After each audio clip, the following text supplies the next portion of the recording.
So apparently this whole time I wasn't talking, but this is Mountain Blade Warband. It's like an RPG slash real-time strategy slash like 50 other games in one. It's very difficult. Not for the faint of heart. As you can see, I have 8 heroes in my character's roster. Leslit, Rolf, Nizar, Borcha, Marinid, Ketrin, Mathield, Artminer, and I've decided to assist the Swadian Empire, which is the red team, because they were getting their butt kicked early game.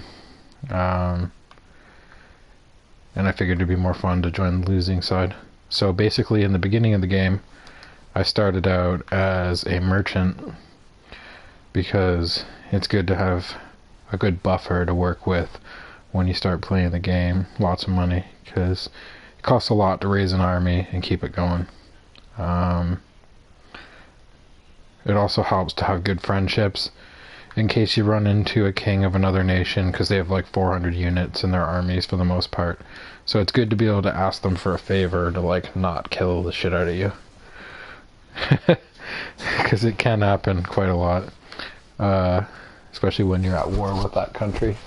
It also makes traversing the map kind of dangerous, especially if you use the R2 button for the PS4 version. It definitely makes it pretty fucky for going around, because you could just literally fast track yourself into a fight with like 600 people with like a 80-man unit, which, as you can imagine, isn't very good. So the merchanting, these are literally, this is probably the most important part of the game, because this finances your military. Now, relations and like building is important to you, but in my opinion, like, the best strategy is to accumulate wealth. Now, I don't have a whole lot of wealth, so I only have like 70k. So that's not a lot. It's a lot, but it's not a lot. Like, that could be like one piece of armor. Like one really good piece of armor, but it's just like the cost of one piece of armor for the most part. Early game, any armor isn't better than no armor, so it's not like, that would be like end game tier gear for 70k one piece. You could buy multiple shitty sets if you wanted, but you know, most people strive for the best stuff. So in the case of these things, as you can see, I have a lot of dye works. So dye works, they cost 10,000 deniers. So I have an equivalent to get about 7 of them. But see, I already have one in every single town. So now there are 3 towns that having a dye works is a bad idea. One of them, the main one, that is just totally fucking rotten. You can't actually have anything in Sano except for a brewery. You just won't make any money. It'll always show up negative. So that's the shitty part about Sano. So other than Sano, there's forgive me because I'm gonna massacre these, Valuka and Jellicala. And these 2 places, they're best to have oil presses, because these 2 places create their own silk. So that's what you get. Dye works is raw silk and dye, and then you make velvet. So essentially, if you create a dye works in Valuka or Jakala, you'll end up with negative 500 or something like that. It just sucks. So it's best to have oil presses in both those areas, because they clear up the most money. In Valuka, if you do an oil press, you get about 500 every week. Jakala, you get about 200, and the brewery in Sano gets you about 100. And as for the rest, just dye works. The best one, in my opinion, I have under sequestration right now. It's called Richaveg, or Rivacheg, yeah, it's got to be something like that. But it's like the 4th one down that's under sequestration. No, 5th one. It nets around 800 to like 1600 for the amount it gets from the dye works. All the other ones are usually between 400 and 600. The odd time they hop up into the 800 bracket, but very rarely. And like, Good ones to start off with. Obviously, Rivacheg is like one of the big ones. You want to have a die works at Rivacheg. And another good one would be a Ironworks and Kira, which is the fourth one down under sequestration. But like that's like early game because you want to like get yourself on the road to earning cash, because early game you're gonna be a broke ass. You're gonna be able to do shit. As for most of the menu things, I mean, there's friendships, there's honor ratings, there's right to rule, there's renown. All these things are important. If anyone wants to ask any questions about any of those things, I can give the explanations later. I'm going to do mostly gameplay after I do a quick explanation on most things. For courtship relations, it doesn't matter when you're a female character, because it doesn't show anything. Because when you're a female character, you can't marry female characters, because this is like medieval Europe kind of thing. It isn't actually Europe, but it's like it's medieval style. So when you're a female, you literally have like no rights. You're basically, if you're like the Joan of Arc of this society, so you're basically some witch. And in regards to faction relations, when you join a faction, you can up your faction rating with them. When you're fighting a faction, you always have negative, like when your faction goes to war with another faction. So that's why I have negative 40 with the Kingdom of Rhodoks and negative 30 with the Kingdom of Agirs. So the reason why the negatives are higher and lower is because I've fought the Kingdom of Rhodoks since we've been at war with them. But as soon as my faction stops being at war with a particular faction, it'll go back down to 0. So that pretty much covers most of those things. So this is the map. This is Caldria. Now, the map is quite large. And now, if you press the left stick, it'll like force you to where your character says. So this is my castle. You know, it's nothing too great. You know, it's in a mountain pass. It's a little piece of garbage. I got some units in it. You can open the castle. You can manage castles, which let you build things, which enhance the castle to make it a little bit better for defensive purposes. You can't like upgrade the walls and make them stronger because like there's nothing that attacks walls. But you can like manage your garrison, and you can put soldiers in to defend your castle while you're not in it. So if I'm across the map on a campaign and someone attacks my base, these units will fight them. You can also go visit your hall. So if I had like a husband in the game, there would be this, which would have a bunch of stuff in it. So I could put a bunch of stuff inside the chest, or you know, I can do whatever really. So that's pretty cool. It's like an extra inventory for extra items. You can also walk around your castle. You know, it's not too shabby. It doesn't really do anything. It's kind of like a waste of time. So some combat. I'll show you some basic combat where you're fighting a bandit group or something. So I just hold R2. I'm just going to quickly fast forward it. So now over there I can see there's a bandit unit. This one has 26 people in it. That's not even going to be a hard fight. I got 78 units, so it's just going to be like a slaughter. So there you go. I've now engaged the unit. Your luck has run out, wretch. Prepare to die. Never mind, I have no business with you. If you want to fight them, that's probably the good one to go with. Charge the enemy. So now this is combat. Combat involves, you know, I have a lot of Swadian units, so there are a lot of horse people. So essentially, yeah, I'm not talking like minotaurs or, wait, no, that'd be a centaur. So they're not centaurs. They are horse people, though, in my opinion. I got my hero characters. They're out there on special horses that I bought them. But the Swadian Knights, in my opinion, are the best cavalry unit in the game, without a doubt. I would say number 2 would probably be the Mameluks from the Serenid. They're like the turban people.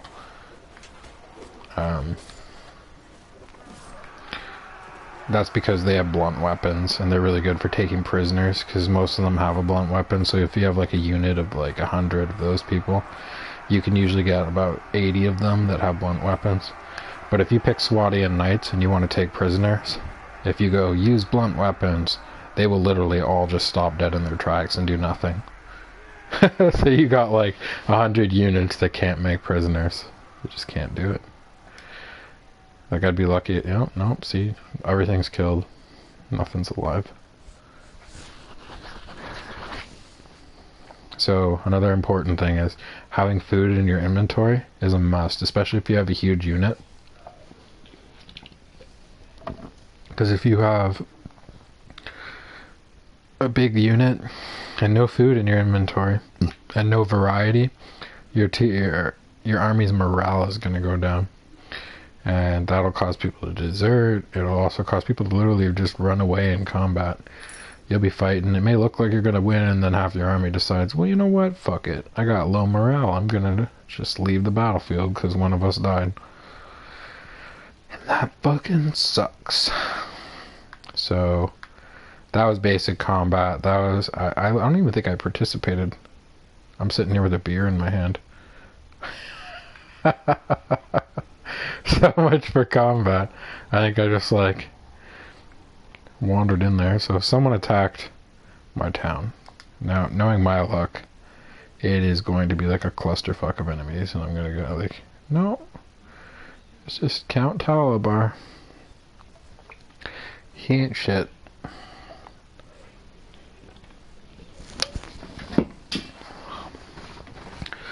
Now I'm not playing this on the highest difficulty. For a reason, because you just get your ass kicked over and over again. Then you have to like use height to your advantage, attack your opponent in a specific spot on the map for the map advantages, and you know, you have to set units up in one spot and not another so you don't get like run over. So those are important. Some people, they just like continuously take units around and retreat on purpose. Like tactical retreats, you end up on a map that has like nothing to your advantage. You just die. I mean, you're screwed at that point. So I could go fight this guy, but will I? Not at the moment. So what my goal was when I was playing earlier, I was trying to get my castle up to 100 people. So once I have 100 people in the garrison, that would be the goal. I could just drop a bunch of these units in there, but that kind of defeats the point in my opinion.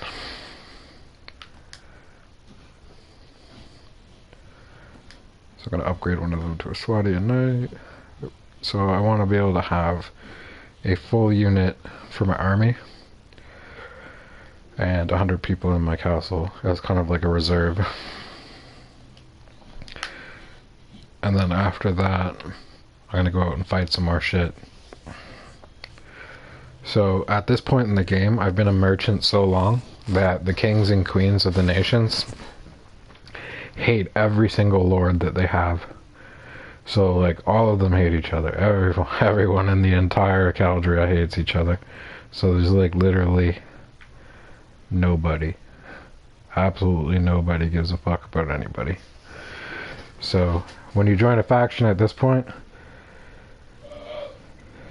the game kind of just plays itself. You don't really need to do a whole lot. Every time you capture a castle, your lord is going to be like, yeah, dude, it's your castle. I don't like anyone else anyways.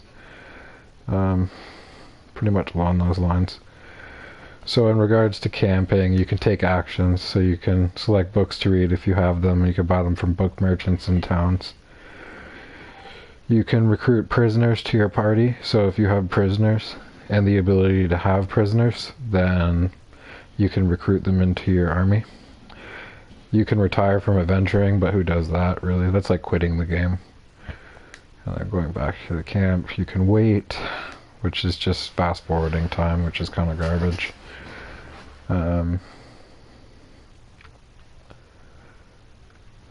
I guess other things you can do. There's a whole bunch of options in that menu.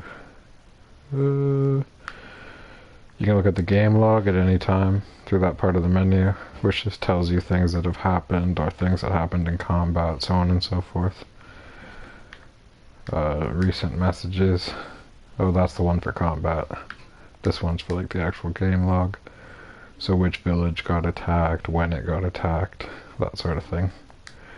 Notes, this is where you find your quests. Your quests will usually be right here, highlighted in blue, and there'll be a whole list of them going down the side there. And it will show you the details of the quest in this section. Now, this just tells you the game concepts, like stuff about morale, politics, campaigns, economy, courtship, character, backgrounds, which are important. All those things are important, but you know, not for like a beginner. So if you're just beginning the game, you just want to make sure you have enough food in your inventory and that you have units that can fight the other units that you're going to be put up against. Again, I stress being a merchant early game is definitely a good idea. So this is my character. I named her Lady Exile. Some exile, some foreign land, whatever. Needed some ghetto backstory to go with it. So, my strength to 18, my agility to 12, my intelligence to 25, and my charisma to 12. Now, having charisma is good for communicating with lords and ladies of the realm. Having high persuasion also helps. These are good stuff. They make you more successful with communicating and like getting what you want, essentially. High strength is good. Skills like Iron Flesh and Power Strike, Power Throw, and Power Draw, depending on if you're going to be using any of those weapons. So Power Strike is good for melee weapons, Power Throw is good for thrown weapons, and Power Draw is good for archery weapons. All these other skills down here, you can have hero characters in your party. You can see how it says party skill in the top right. Party member that has that skill. And you could have it at level 10 on that character, and then you never need to put a point in it on your character ever. Just won't need it because they can have that skill for you, which will actually show up in the party menu. So if I go to the party menu, you'll see on the left hand side I have a few of the skills. I have spotting, like 3, pathfinding 8, tactics at 9. So tactics is one I suggest for all your characters because tactics is important. It gives you advantages, so your soldiers will fight better against other soldiers depending on the tactics of the lord that you're fighting. Skills that you can pretty much use on characters like surgery, first aid, tracking, trade, wound treatment, looting, engineer. Those are all skills that you can like just put on another character and not give a fuck about. Upgrading your soldiers when you can is good.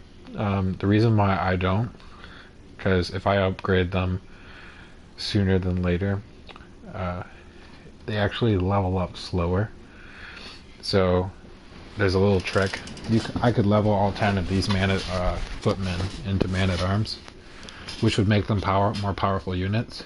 But essentially, if I did that, the remaining 10 would level exponentially slower than the other man-at-arms. So these man-at-arms are going to take forever to level into knights. Either way, no matter how I do that. But if I leave these 10, they're lower. That would make them, because their level is level 14. And the guy that I use as my trainer is level 23. So because they're at level 14, and I'm pretty sure, I'm not 100% sure, I might actually be wrong. Oops, don't want to do that. The man-at-arms, they're level 21. Okay, so actually I'm wrong. If I were to level them into Swadian man-at-arms, because they're level 21, they would still get the maximum amount of points. So how training works is, training gives you a certain amount of points per level. So like, I'll show you on this character because this character has a point available. But if I go down to where it says training or trainer, every day each hero with this skill adds some experience to every other member of the party whose level is lower than his or hers. Experience gain goes as 0, 4, 10, so on and so forth. So basically having one character that is a higher level than the characters that you're training up, this will add to them, and you'll end up with like a mental amount of XP, and you'll be able to like level up low level characters really quickly. And the cool thing is I actually haven't leveled this character up yet, and it has a level available, so happy about that. So what I'm probably going to do is I'm probably going to put another point into strength, because that's just what I've been doing with this character.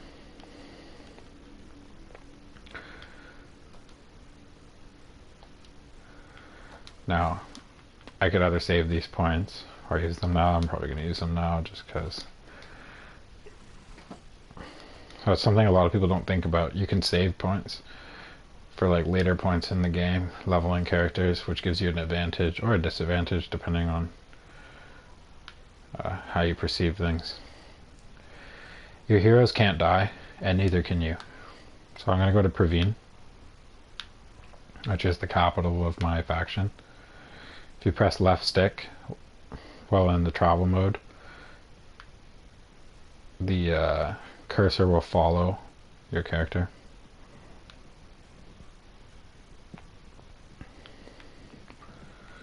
So it looks like my faction's on a campaign, and this is the king of the faction. So King Harless is the king of the Swadian Empire. And you can ask them if you want to do tasks for them, and tasks essentially start mini quests which you can do to gain relation with the king or lord or whichever character it is in the game. So having a good relation with your king is a good thing to do, because every now and then when you capture a castle, your king is basically going to tell you, nah, fuck that, you can't have that. So if you have 100 relation with your king, you can basically drop out of your faction. As crazy as that is, you could literally just be like, no, I'm going to leave the faction, I want my land, and then join back to the faction, and it'll reduce your king's devoted rate to about 80. So you'd have a relation of 80 from 100. It removes 20. And because you're at 80, you can re-swear vassalage like almost immediately after. And then you get to keep all of the land. So if you have like a city that has 5 towns around it, you get to keep all of the towns as well. That's a little tip, and it's a good trick. So you get all of the money from all of the towns and the castle itself. So it's like bonus. When you're in a faction with a lord, you can suggest a course of action. You can tell them to attack somewhere, defend somewhere, go somewhere, so on and so forth. This is how you'd release your oath to your king. Now, you can do it in another way. This is manual, so there's an automatic way to do it when you capture a castle and you leave. There are also, see where it says this, it says, I have met in my travels one who calls herself Lady Isla of Sano. So those are like pretenders. They're like contenders for the throne of the faction. So the kingdom of Swadia, King Harless is the king. So this lady, I don't even know how to pronounce it, Isla, is a faction leader. But she doesn't have an army, she doesn't have any castles, and no lords following her. You'd find her in another king's court. So if you went to like the yellow faction, the Sultanate, so like if you went over here and you went to their capital town, which is this one here, Halamar at the moment, essentially they could be an enemy faction leader in there that isn't the yellow team. But because they have no army, they have no land, So they're just not a threat. So the kings and queens of other factions don't really care if they stay inside their castles. So now the reason I went over to Praveen was to grab more supplies. Now I'm already pretty full on supplies, but I also have some things that I can sell. So now he wants to have a feast. So the kings and queens and lords of the nation, when you're in their faction, they will send you letters to inform you that there are feasts inside of the nation. And if you go to a feast, you have a chance of meeting lords and ladies of the faction.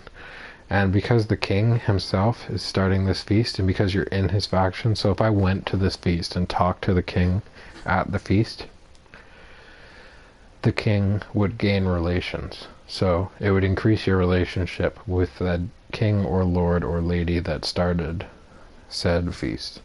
So if I started a feast in my castle, the other people in my faction would essentially become more friendly to me when they visit and I talk to them.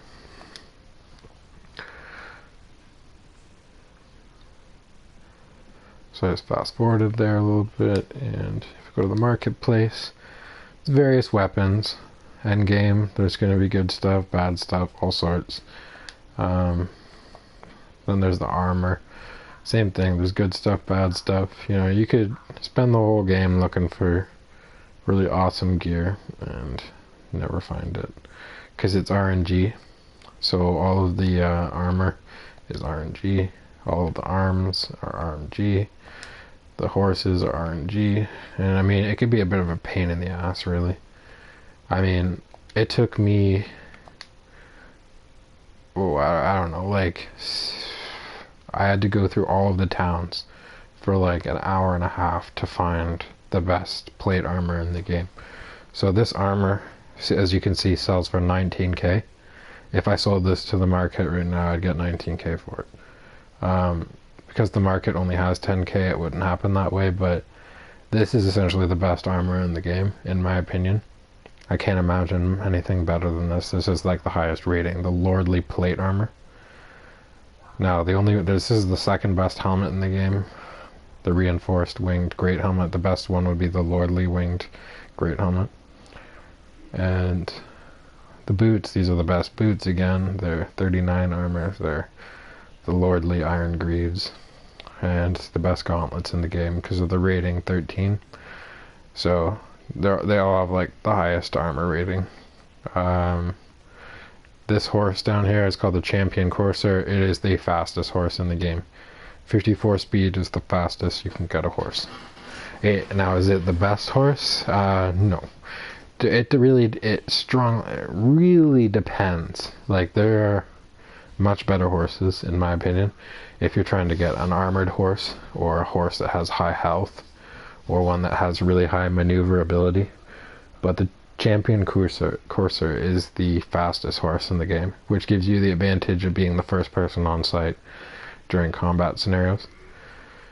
So now, a good way early game to make cash is to ask guild masters of towns what the prices are and what are some good deals. So ale 56 is actually pretty low. There's probably somewhere inside of the entire nation of Caldria where I could go and sell this ale and resell it for about 100, maybe 200 for each barrel. So you can make a pretty decent profit off of doing trading in the game, in the early game. But as soon as you can, you want to start getting the dye works. Like, they are like the big thing. Another way to make money early game is to start an army and kill bandits. You just slay the shit out of the bandits. Don't let any of the bandits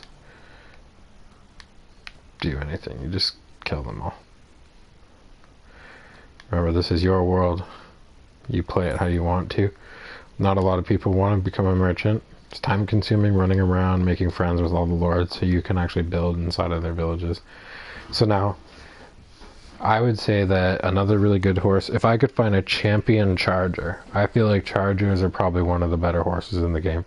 They have high health points, they got high armor, they have a decent speed, they have a decent maneuver, and they have good charge damage. And war horses are another good one because, you know, they have like the chainmail. but the charger is better than the warhorse in my opinion. So now this is a stubborn warhorse, which essentially means it does more charge damage than normal, has a little extra health than normal, and it's a little harder to ride. Like, it has a higher rider rating than other horses of the same kind. The charger has one of the highest armors in the game, if not the highest armor in the game, which could be considered said best horse in the game, but you know, it depends on what you're looking for in your horse. I prefer the fast horses because it gets me to the scene faster, and if my horse dies, oh well, I just continue to kick ass on the ground. I was mentioning the characters, like armor and stuff. Really good weapons to get. Forget bows. Bows are great, but they're more like end game-ish, like when you become a good shot and shit. I would say getting a decent shield and a morning star. So getting your strength to 14 has to be like priority number uno. Getting it to 15 would be better, and then upping your strike damage would be definitely a huge benefit, because as you can tell, it does 40 points of piercing damage, and piercing damage is the only damage in the game that always connects, because it pierces armor. So it is, in my opinion, indisputably the best melee weapon in the game. But other people, you know, they have their favorite choices and such. But I mean, like, if you think about it, a bow, if you shoot someone in the head once with a bow, they die. That does 23 damage, piercing damage. That does 3 extra damage. So that's a total of, 26 damage. That's not a whole lot of damage. And if that can one-shot them in the head, what is a 40 piercing damage Morning Star gonna do to them? Realistically, it is going to fuck their shit up. So having a good shield and having a Morning Star are definitely staples for a good character. You don't really need to worry about boots or gloves early game. A decent armor and a decent helmet to protect your head, it's a good idea. A horse that's faster than your army's horses is another good idea. That can usually be achieved with a spirited courser, which has about 52 movement speed. Yeah, it's just pretty close. Gets you around pretty quickly. So now about recruiting soldiers, this is like a really big deal. Like, if you're not recruiting soldiers, you'll never have any. So you go to a village and it will give you the option to recruit volunteers. So now, depending on your relation with the village, see, at the moment this village with me has a 0 relation. You can see it right next to you. The populace is indifferent to you. So what that means is this village has never really had contact with me, or just doesn't give a fuck about me. They don't know or care why I exist. So if I go to recruit volunteers, see, that can happen. First off, my character is a female character. Not a lot of dudes in this game are going to be like, hell yeah, let's go to war with a chick. You know, because it's like medieval Europe, basically, so everyone kind of hates on the females.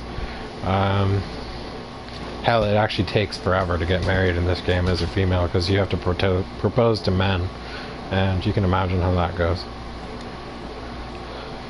The really mean ones go, hell yeah, and the really nice ones are like, I got some other girl, which makes little to no sense. You can go to the village's center and talk to like the guild master there. You can buy supplies from the peasants. Now, peasants don't normally have anything good for sale. The odd time you can find a really decent deal on a particular item, resell it and make some cash. Doesn't always work.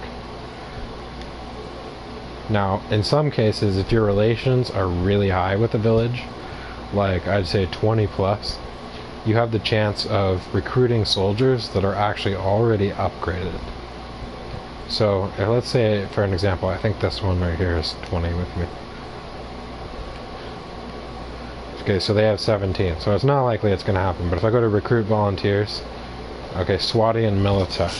So, Milita, before it said recruits, right? So Milita is actually a upgraded version of the recruits. So essentially I don't have to pay to upgrade them to the Milita. They already are. So the higher your relations, the higher chance stuff like this happens. So if you have 100 relation with a town, you could end up getting a Swadian Knight, which is the fully upgraded unit, and it will only cost 10 deniers to recruit them, which is insane because it is very expensive to level a character from this current level here, even just Milita, all the way to the maximum level of the unit. It'll cost at least 200 to 300 deniers, which, you know, end game isn't that much, but early game, that could make or break a lot of things. You know, if you got a 20-man unit with 20 recruits, and you go and fight a bandit unit with 10 bandits and lose like 10 of your recruits, that's a big hit early in the game. Like, that could literally make or break you continuing that particular save and like not restarting. So something I recently figured out, if you go into a fight and you get your ass kicked like two or three times in a row, and you just lose, and you lose all of your health 3 times in a row, you can actually ruin your character. Your character will like lose points in stats. Like, you'll lose a strength point, an intelligence point, or so on and so forth. It's like detrimental to your end game. Your character will actually suggest that you quit the game, which is kind of weird, but kind of funny at the same time. I think it's time for me to retire adventuring, is the phrase that they usually go with. So I'm not going to recruit anyone at the moment. But that sums up villages, I guess. Towns are kind of the same thing. So I guess I didn't really show you guys anything to do with the town. So the town have a lot of cool mechanics to them. So like, you can meet kings and queens or lords and ladies inside of the town's castle, in the middle of the castle. There are prisoners inside of towns for the most part, so when an enemy unit comes, or an ally unit comes through the town, they'll drop off their prisoners, which you can then sell to ransom brokers, which makes you some serious dough. So early game, you can just knock out every bandit that you fight. So like, if you have like a unit of 50 knights that have blunt weapons, and you can go knock out a unit of 20 bandits, and you have enough points in your prisoner management to get those 20 bandits, that's 2k deniers. That's basically an enterprise, which is like a productive way of making cash early game. In regards to attacking castles, early game, you're not going to do it. You will lose.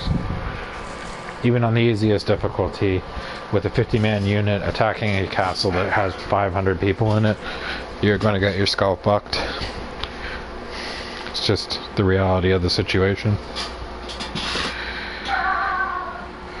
In regards to going to the castle, this is what it looks like.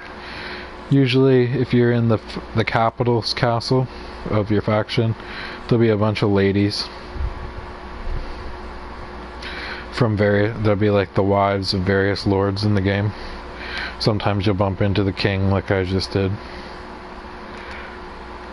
Now, there's no feast here or anything, but that's what will happen. When you go to a feast, you got plus relation points. I think I mentioned that already. This is a very text game. It's very texty, you know. Lots of reading. So if you're not into reading, and you're just into the combat, you know, take off your reading glasses and just click buttons, and eventually you'll get into fights with lords. I wish I was kidding.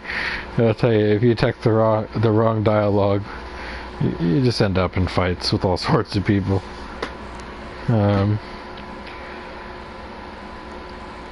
You could actually visit your enterprises, which is, you This is the dye works. This is the one I have in this town. So you can go talk to your master dyer and look over the accounts. He'll tell you how much money you're going to make that month or that week.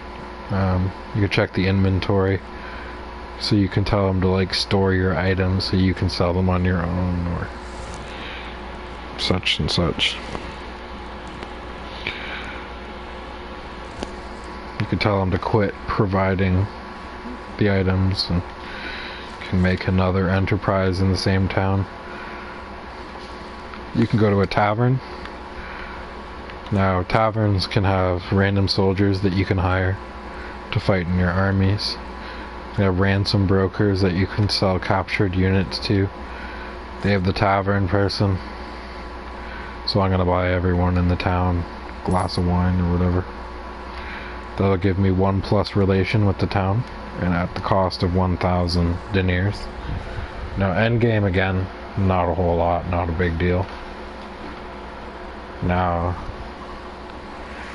early game, giving away 1,000 deniers like that is like the stupidest thing you can do.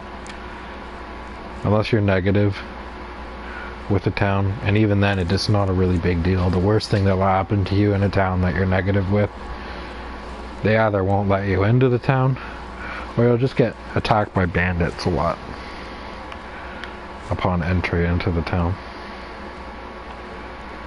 If you're at war with a faction, you can't go in there. You can't go in. Oh goodness, sorry. You can't go in any of the towns that you're at war with. So if I was at war with the Kingdom of the Nords, if I went to go to Tyr, they would just be like, nope, can't go in. You can try and sneak in, so if your renown is really low, you'll put on like peasant's gear and like carry around like a stick and try and like walk into the town. But if your renown is like over 100, it's pretty much guaranteed that when you walk through the door, you're just gonna get assaulted by guards. They're gonna be like, hey, you're not supposed to be here, and try and kill you and shit. A nifty thing about this is you can't die. This game, you just can't die. Now, you can reduce your stats. So like if I got into a bunch of fights and lost a bunch of times in a row, my character can lose stats like strength, agility, intelligence, charisma. You took too many blows to the head, now you're retarded. You know, essentially. Now, maybe not retarded, I guess that's a strong word, but I mean, when you go from 25 intelligence to like 1 intelligence in a game like this, it's like basically retarded. You wouldn't be having very many intelligent conversations, that's for sure. You'd probably be chewing a rope in the back of the room, praying for your child to be the next heir to your faction. No, I don't know. But you can elope in the game. I'm not sure what benefit that has. So if you get married to a character, you can essentially, yeah, guess you catch the drift there. I don't know if you can make children in the game though. I'm not entirely sure on that. Now, there's a lot to this game. Just trying to go over most of it. I think I've given you guys the sum of it. Now, right now, my faction is currently at war with 2 other factions. We are at war with the Kingdom of the Vaggers and the Kingdom of Rodox. Or it could be Hodox. I'm not entirely sure. The R could be silent, but I have no idea. Or maybe the H is silent.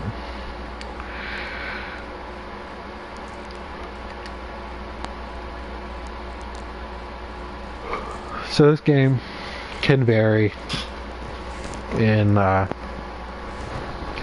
you play it.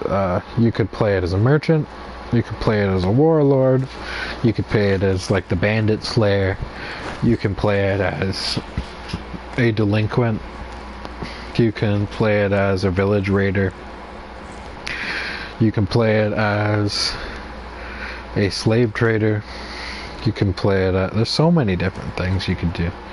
You could go around to town and rescue other lords and ladies and build your relations that way. You could do it for free. You just walk through the front door and say, hey, we're getting out of here, and then fight off all the guards and get them out of the town.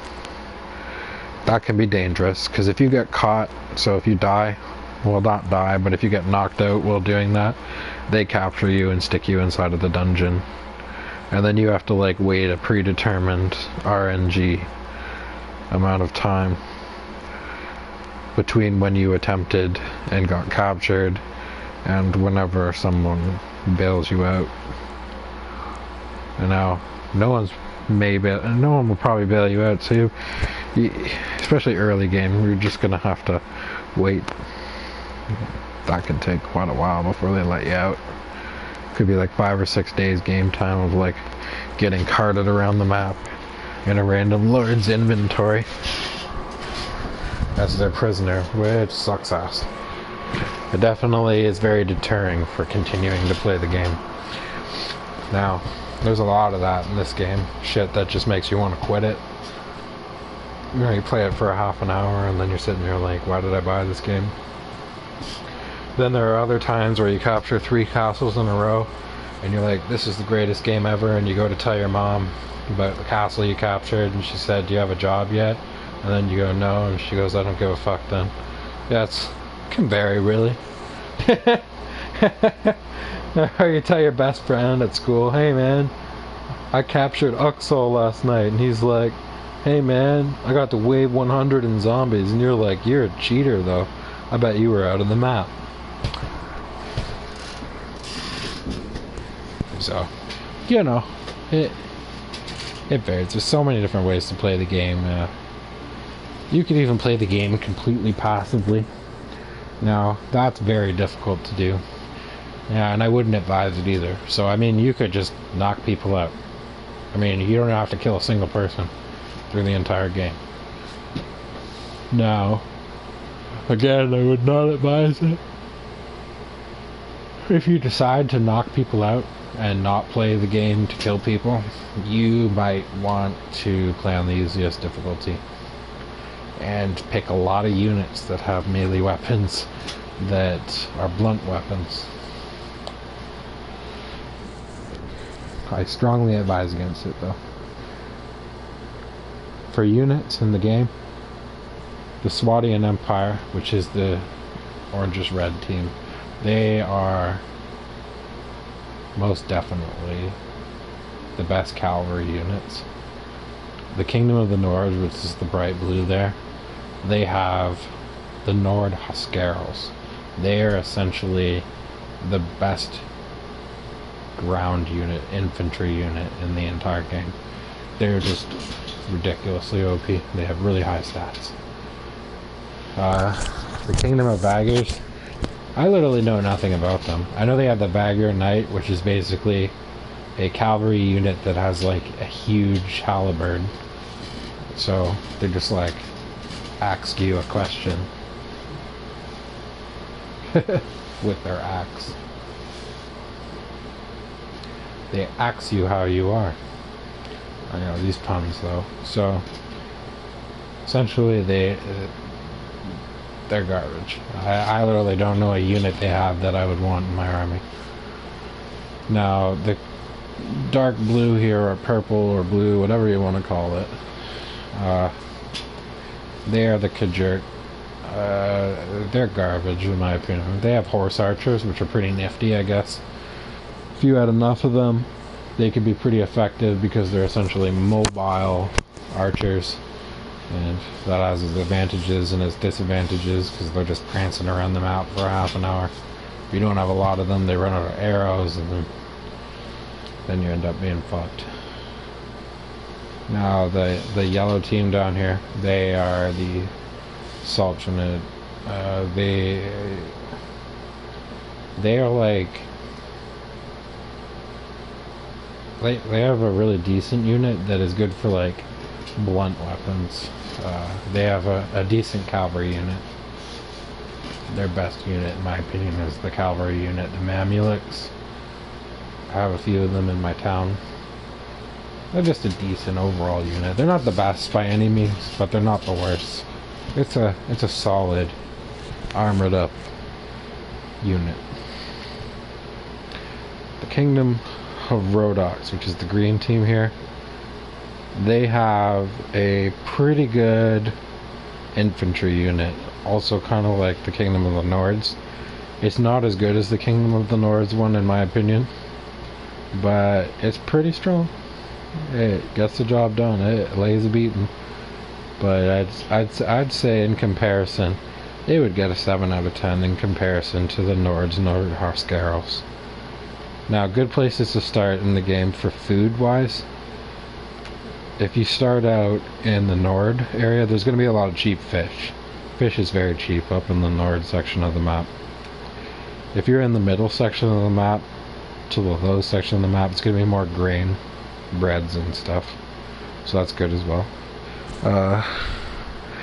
Factions to start out in, I would say the Swadian Empire, the Kingdom of the Vaggers is a bad idea. The Kingdom of the Nords is a bad idea. Unless you want like cheap food, but generally the Kingdom of the Nords has a lot of really high tier bandits and they'll just fuck your shit up early game.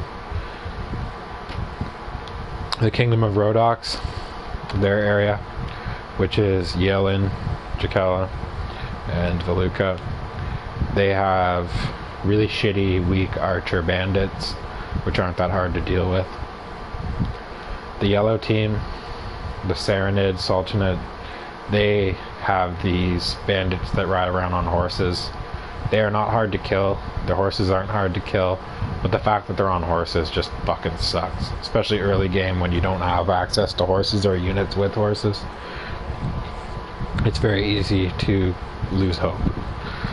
Now, the worst place to go, in my opinion, for the start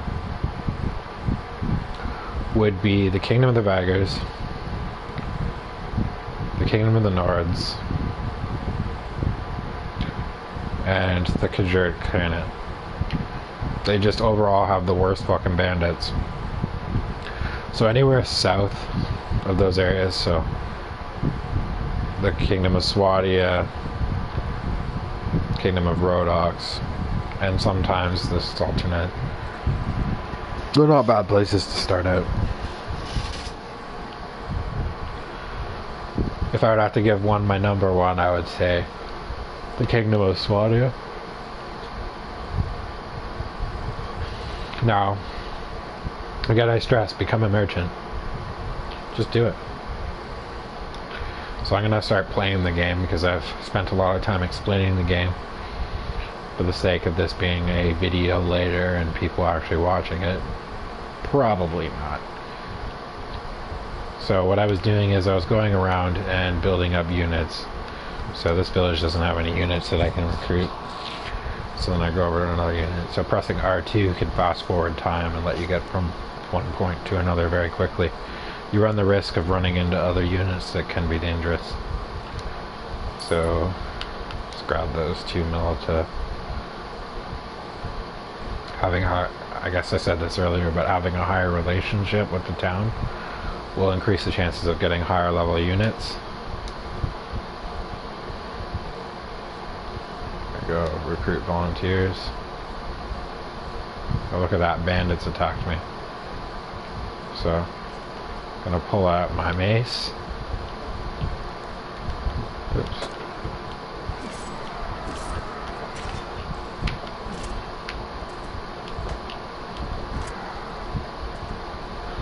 So, they just got their shit fucked.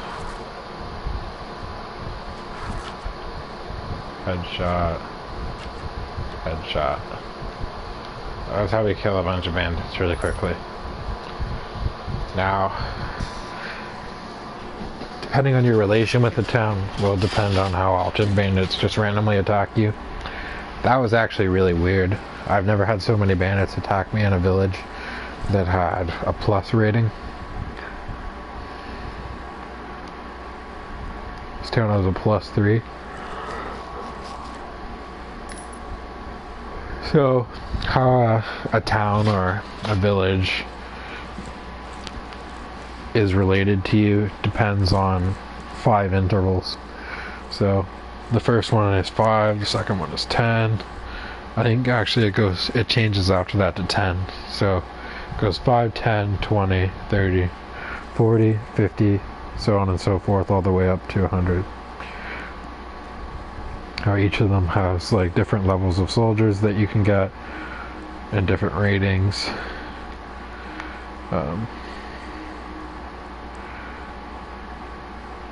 People have been popping in and out of the stream, but if anyone has any particular questions about the game, feel free to ask. I've been kind of loafed in because I've been drinking, but yeah. This town. Let's go to this town now.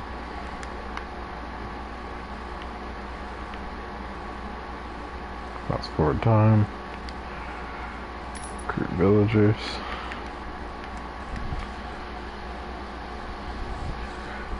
Leave the town.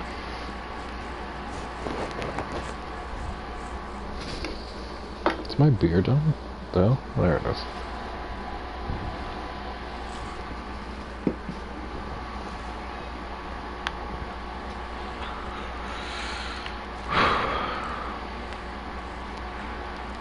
Baleni. Just recently captured this when I first joined this faction. Recruit some villagers, 4 Swadian recruits. I'm actually going to go to the village center of this town. It has a 0 relation. And I'll show off one of the quests that you can get from the guild master or whatever it's called. The village elder. So you go up to your village elder. You can get off your horse. So now here's actually something, this is so random, but this is something people actually struggle with when they first get the game. There's not a lot of tutorials, but I'll tell you what, in any of the tutorials, there is not a single one that tells you how to get off your horse. It is with triangle. Now, as wild as that is, I'm going to start spamming triangle. See that? Nothing's happening. But I'll tell you what, you have to look at your horse. So, it's not just pressing triangle. It doesn't matter if you press triangle. But as soon as you look at your horse and press triangle, you can get off your horse. You have to be looking at stuff before you can interact with it. Weird, huh? You would think that you could just press triangle and get off your horse. No, this game just said, fuck you. And you go talk to your bitch ass elder, fucking piece of shit. And you go up to him and you go, hey yo, what's up? What's up, G? You got the stuff? And then you go, do you have any tasks I can help you with? This guy has no fucking tasks I can help him with. You guys got 0 relation with me. They just don't want to be friends. So, I don't like them anymore. So we're gonna blow up this village. We can't do that. Unless we're in another faction.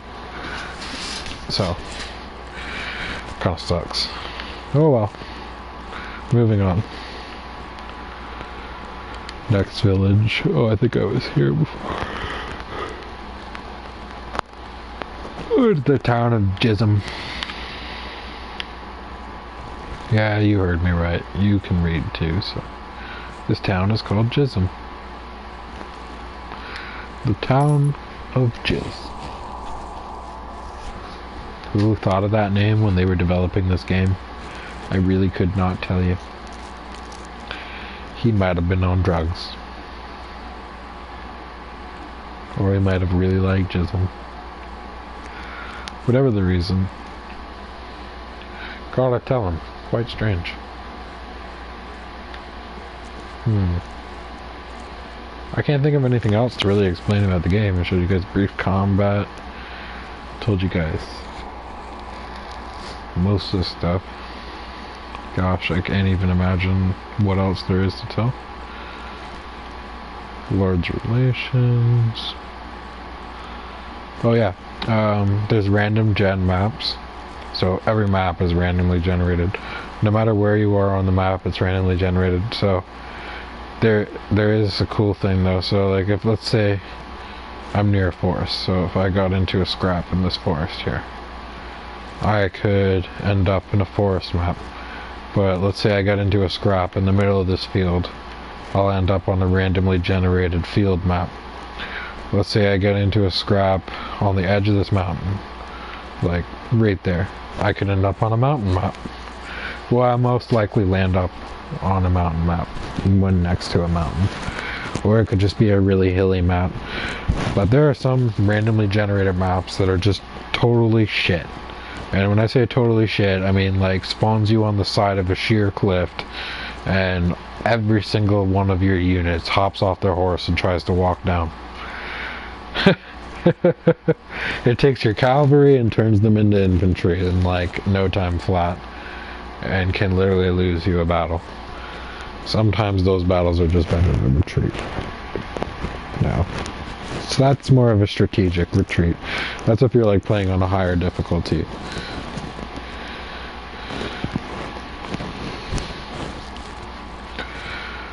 So, the end goal for the war with the Kingdom of the Nords, whenever it decides to happen again, is to capture Sunno. And I want the king of my faction to give me this town. Because Sunno has 2 villages that provide it income. Right now I have this shitty piece of shit up here in the mountains. This was the first castle I captured. Now, they gave it to me, which is awesome. So it's not that bad, but in regards to Sunno, Sunno is a main town. That's why it's got the big name. It's bigger than all the other names on the map. They all got one. Wordchig. There's like 23, 22, something like that, towns on the map. The big ones. They have a lot of cool stuff in them. Missions you can pick up there.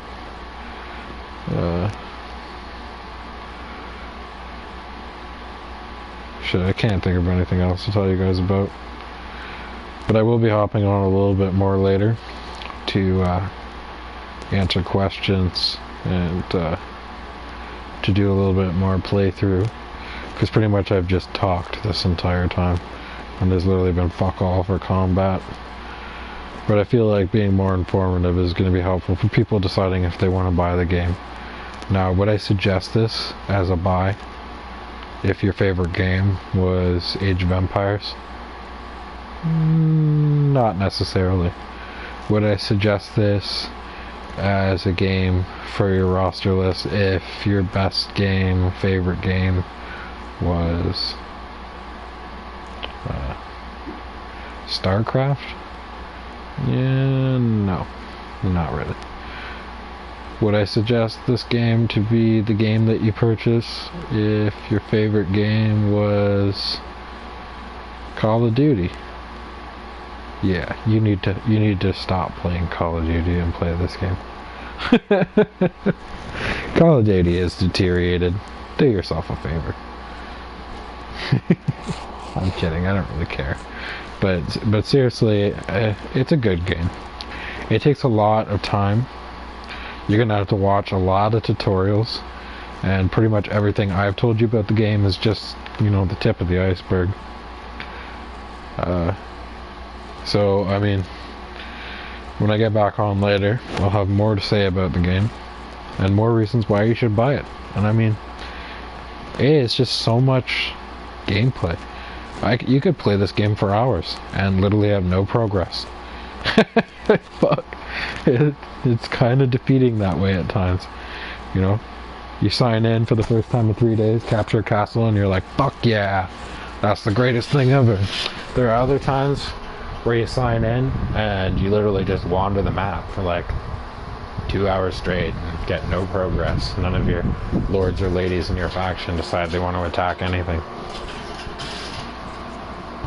So I'm going to call this one quits for a little bit. I'll be back on in about an hour after I'm done drinking. And eating some late night dinner. So I'll catch you guys in a bit. Cheerio.